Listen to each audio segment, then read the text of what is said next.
What's up, you guys? It's your girl, Bay Holloway, with Young Voices Making Choices. We are a digital platform for millennials 18 to 35.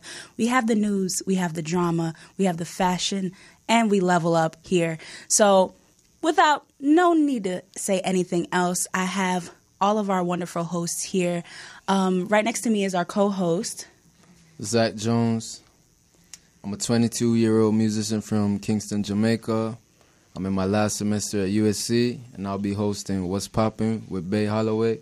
We're gonna cover everything entertainment and music, but we're still gonna give you a positive spin on it. and obviously, he just said, I'm here with What's Poppin'. I have my bachelor's in communications with a concentration in mass communications from Fayetteville State University. I started in radio when I was 17, became a full-time videographer, and started my visual entertainment business in 2014. So I am a host for What's Poppin' on Young Voices Making Choices. So when you don't have the time to be scrolling through celebrity comment sections, oh, honey, I've got time. We're here with the biggest scandals, updates on the biggest news briefs. Honey, we don't throw shade. We are a shining light on the real issues here. So it's your girl, Bay Holloway. What's up? What's next? Hi, my name is Melissa Mack. I'm a California State University Dominguez Hill graduate with a bachelor's degree in fine arts. I am from Compton, California. I'm an actress, mother, and educator. I will be your host for Get Lit, but it's not the turn up you're thinking about. We will be empowering you through literature and knowledge. So stay tuned. What's good? It's Aaron. I'm running the Big Drip section, the Drip, with Young Voices Making Choices. I'm also known as Slick Sumo. I graduated from Chapman University in Orange County. My favorite brands right now in fashion are Bape, Louis Vuitton, and MCM. Fun fact, I actually started as a custom shoe designer when I first started out here in LA. But I'm an artist, a model, a manager, and I'm thrilled to share my take on the Drip. Yo, my people. This is Akila Roten Jr., 28-year-old father from Compton, California. I'm also a youth and young adult minister, teacher, preacher, historian, speaker. My specialty is in Black urban culture, the Black church, African and African-American history. Overall, I'm here to talk about mind, body, and soul. You guys to chill. Let's do it, y'all. Alrighty, and also one of our hosts is currently leveling up right now in Cancun, Tyrus Parks. He is the host of Level Up, where basically he breaks down financial barriers. He gets into leveling up your mind, leveling up your wallet, and just leveling up us as a people. We also have another host that is supposed to be here. She should be on the way. She is a part of the What's the Beef segment. Now, we do got to get started but with What's the Beef.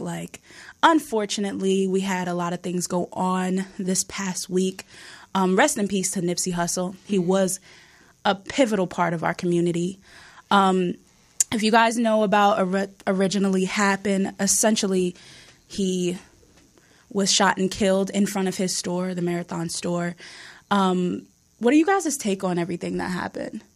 I think it's just crazy. He was giving, clothes to a friend, and how the whole situation just unfolded as dark as it really did. So it's kind of just really unfortunate to see that happen as he's doing something good for the community, So, definitely treasure life and what it is, but that's wild, Oh, speaking of What's the Beef, we have our host currently here. While she's setting up, we do want to go ahead and give first condolences to Lauren London, his wife, his family. And we just want to give our prayers out. So, if you guys just want to give a brief 3-second moment of silence. Appreciate it. So, now, a lot of people don't know about the details as of yet. Unfortunately, because of the fact of it being such a huge case, people are gathering together from all over the world, having their own memorial services in remnants of Nipsey Hussle. What is your take on it, Akilo, as we restore each other into the new age of this? It sucks that it seems like that these type of situations keep happening. We look at history, whether you're a political advocate, whether you're a community activist, whether you're a presidential candidate, or whether you're just a man in the community, these things continue to happen. We continue to have martyrs. I think it's good that we should start recognizing that now, when these things create chaos in the community, we should now come to a place of true healing, not just covering it up with a Band-Aid, but actually getting the medicine to do the healing, to let the scab prepare, to let the scab remove, and you see that scar, you remember that scar, and you remember what happened. I think this was a major blow to especially if you grew up in South Los Angeles. It's major blow. We've never seen this much mourning. I think this is probably people accumulated to Tupac. And Tupac shook the world with his death. It wasn't just like another death, but people's hearts were tainted and struck. So I think now we have to really work on what real healing looks like, because now it's deeper than just you getting a phone call. Now it's all over social media. Like, I literally had to get off social media just to get a break, because everybody I know, all 4,000 of my friends, 5,000 of my friends, seemed like they were mourning the same person. And I think what we do as a community, we've never really dealt with the trauma that we've experienced from losing friends, family, or even celebrities. I think we got to get to that place where we come together and really care about one another, and not let our frustrations dictate our actions. Definitely, we do have to find a healing. Now, if you know about Nipsey Hussle, if you're a fan of him, then you would know that he considered himself as the New Age Tupac, which may have been controversial back in the days. But if we look at the longevity of like his career and what he's done for the community, no other rap artist is on that level of giving back that has passed away, that is considered as legendary as Nipsey at this point. Like, nobody can... If you walk around South Central, I've only been here in LA for about 2 years, and knowing what him and his group of people have done for the community in a positive note, definitely, no other artist can measure up to that level of giving back. I'd say, if it wasn't for financially, as far as like maybe Jay-Z or somebody like that, but just being hands in the community. Yeah. I feel like, we could talk as much as we want about, mourning Nipsey and, the impact that he had. But I feel like, as Akila said, we look back at history. This is not just something that happens in the States, man. You know what I'm saying? Like, this is black people continuing to kill people that look like themselves. You know what I'm saying? A lot of people speak about the government's involvement with it, possibly, and I don't, I'm not against that, but what it is, who pulled the trigger at the end of the day was another black person, another person that wasn't even a rival gang member of Nipsey, was somebody in his own crew. Before, he was a snitch, but at the end of the day, I had to put that in there, but at the end of the day, it's black people killing black people, and, I know the system has been set up. We could talk about all these things as much as we want, but until we heal, until we heal and come together, as you said, Akila, as a community, and understand that, because really at the end of the day, it's either us killing each other, or it's the police killing us. You know what I'm saying? And we can't just be giving them like us, because the way we can't just be giving them who we are, like, because it's crazy, like how it builds down to, like you were saying, it's our problem. So it's a toxic masculinity complex that we have not addressed yet as a black community. I don't even think it's toxic masculinity. I truly think so, because I wouldn't go there with it. You wouldn't say that? Well, the only reason why I would feel that way, it's just a mentality. It's like we hate ourselves so much. Because the thing is, like, I'm not against anything interracial. I'm not against any of that. Whoever wants to do whatever can do whatever. But we hate each other. We hate ourselves so much that black men look at black women and don't want to touch black women. They want to go outside of their community. You know what I'm saying? Nobody wants to build within the community. And you see that in people killing each other, black people killing each other. I saw this interview that Nipsey did where he said that, how they when they run up on somebody, what they do is they go to the other hood, and they look for somebody that looks just like them. They don't take the square, you know what I'm saying? They don't take the Asian guy, You know what I'm saying? They don't take anyone. They look for somebody who looks just like them, walks like them. You know what I'm saying? Wear their pants like them, whatever. And it's basically, if you think about you killing yourself, that's just self-hate. And I understand that, but the reason of the death. Let's talk about the reason of the death. He was, as Aaron stated, helping his friend when he got out of jail. He gave him some clothes so that way he can go home and, have some fresh gear on. Someone who was supposed to be a part of his posse came up to him and said, was just trying to chop it up with him, and Nip wasn't having that. He was like, look, we know you're a snitch. I'm not trying to mess with you. He embarrassed him.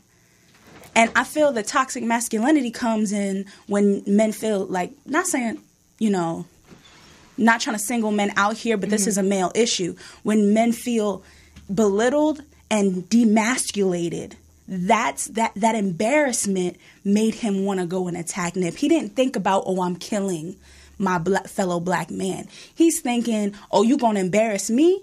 I got something for you. Well, and that's the same empathy. Well, the toxic outlook, I grew up in Compton. Mm-hmm. So that mentality, you can see it in the women, too, because women gangbang, too. Mm-hmm. I grew up right in the thick of it. Compton, California. I saw it all. I did a little bit of it. So women think like that. It's just that mentality that tell you... You can't embarrass me. Yeah, you can't embarrass me. So if I show you any weakness, I give you any cause to chop me down, then you got to be taken care of. I don't care if you look like me. I don't care if you Asian. I don't care if you white. If you embarrass me and you show my weak spot, then you have to be taken care of, period, because it's dog eat dog. So if I show weakness, I could be the one that's being taken out. And that's where we need to, instead of being embarrassed of the stuff that you did wrong, it's your job to level up. That's what we're here for. It's your job to see, okay, well, I messed up in this portion of my life, but instead of attacking other individuals and making them feel lower, then I should be raising myself up to make myself feel better, because it's a self-esteem issue. We as black people are constantly being attacked for our individual insecurities. And when we get attacked, we feel like, okay, well, I got attacked, so you have to get attacked. No, how about I just level myself up and grow as an individual? Right. The best success is not revenge. It's the best thing is to get success, not have revenge. I also want to bring to the table, if we're looking at the spiritual side of the entire situation, the issue to have balance. We look at somebody like Nipsey, who has crew member ties, I would say, and he's trying to do the right thing, and it's always that constant battle where you're trying to do the right thing. You either have to be all the way in or all the way out. You can't test the waters. Testing the waters is over. I was watching a cartoon movie with my son last night, and the supposedly good guy was trying to do the wrong thing for the right reasons. And I say that to say we have to start looking at the foundation of how we hold each other accountable. Because we look at the young man who allegedly committed this crime, but then we also look at the environment that Mr. Hustle kept himself in, the style that he perpetrated, even his music. And I'm not saying anything is wrong with that, but we have to start understanding that if media, people, or whatever the case may be, are holding people like Dr. King accountable for allegedly extramarital affairs, we're never going to forget that. And those are the things that surround you. So with somebody like Nipsey representing a community, though he was open in Vector 9, though he was cleaning up parks, though he was doing all these things, you can't throw up certain signals and pictures that you take. Well, I say just because of the fact that, we shouldn't be comparing Nipsey to Martin Luther King. We should be comparing him to, I'd say, Malcolm X, because they parallel in personality. No. And the reason why I say that is because Malcolm X started gang related. He started in a very dark place, and he started, in, I believe it was it in Harlem? Detroit. So Malcolm X, he started in the same places that Nips did. And he built and grew upon himself. And I don't think that we should be attacking Nipsey for where he was, because we saw in progress between the time he was 17 to the time he's 33 that he was a growing individual. But does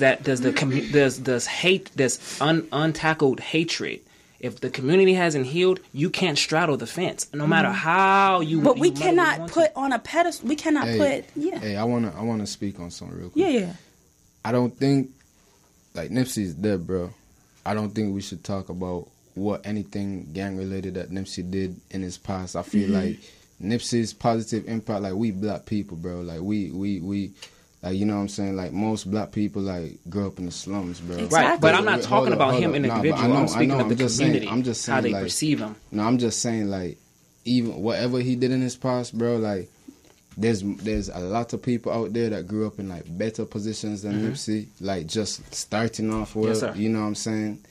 And have not even touched what Nipsey has done. Yes, sir. You know what I'm Exactly. saying? So even, I know you didn't mean it like this. I'm just saying, like, we black people, bro, that's our brother. We can't be talking about what he, like, bad things that he did. He passed, you know what I'm saying? Right. I was more so attacking how like this young man, he still kept him in that same mindset. And so it's hard to find balance for other people. Now Nipsey might have found balance. You know, it's this is what I'm doing. I understand my past, but this is what I'm moving forward with. But the other young man around the corner has not got that revelation, has not got that. So it's like I was speaking to the fence straddle, because it's hard to try to do the right thing when people are still holding you to this negative concept. That's what I meant. So I'm sorry for the misconception. I truly love him.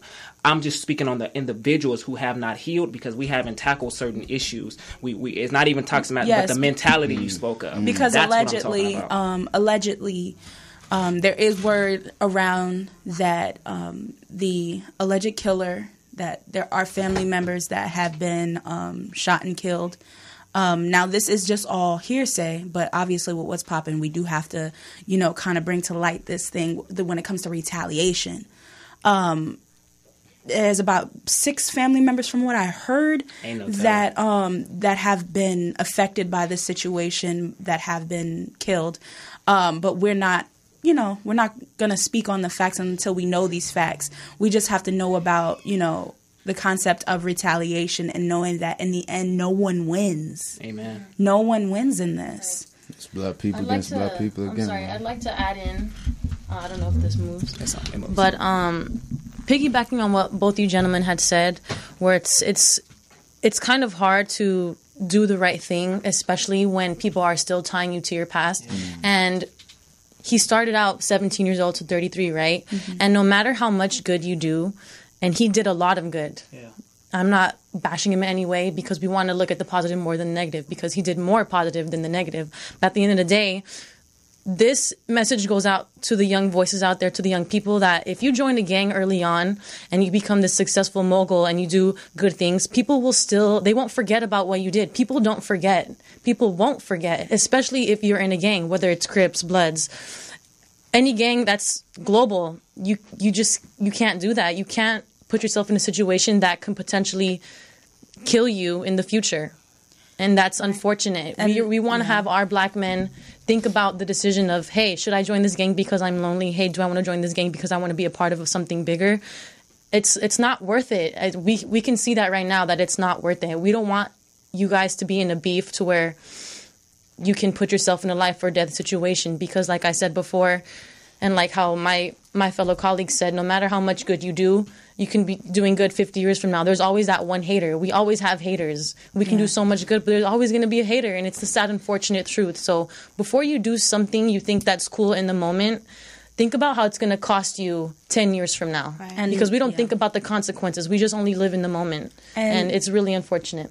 And with that said, we did just have our host, Erica, just come in. Thank you. And break down what's the beef. But we have more moves to make, more things to talk about. It's your girl, Bay Holloway. We're here. Young Voices Making Choices. We'll be right back.